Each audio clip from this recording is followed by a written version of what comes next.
লাউ শাকটা খেতে আমার কাছে দারুণ লাগে। আমার মতো কার কার লাউ শাক ভালো লাগে অবশ্যই কমেন্টে জানাবেন। এই লাউ শাকটা আমি কেটে ভালো করে ধুয়ে নিয়েছি। ধুয়ে এখন লবণ দিয়ে সেদ্ধ করে নেব। শাকটা সেদ্ধ করার সময় অনেক পানি বের হবে, সেই পানিটা ফেলে দেবেন না। পানিটা শাকের মধ্যেই শুকিয়ে নেবেন, তাহলে ভিটামিনটা নষ্ট হবে না। শাকের পানি অনেকে ফেলে দেয়, আমি ফেলে দেই না, আমি শাকের মধ্যেই পানিটা শুকিয়ে নিই। এই তো দেখুন পানিটা শুকিয়ে গেছে। এখন শাকটা বাটিতে রেখে সেই কড়াইতেই পেঁয়াজ, তারপরে হচ্ছে রসুন আর শুকনো মরিচ ভেজে তারপর শাকটা সুন্দর করে ভেজে নেব।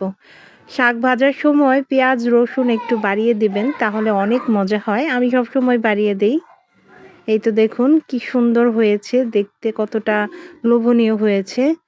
শাকটা অনেক মজা হয়েছিল। ভিডিওটা ভালো লাগলে লাইক কমেন্ট এবং শেয়ার করে দিবেন। ভালো থাকবেন সবাই। আসসালামু আলাইকুম।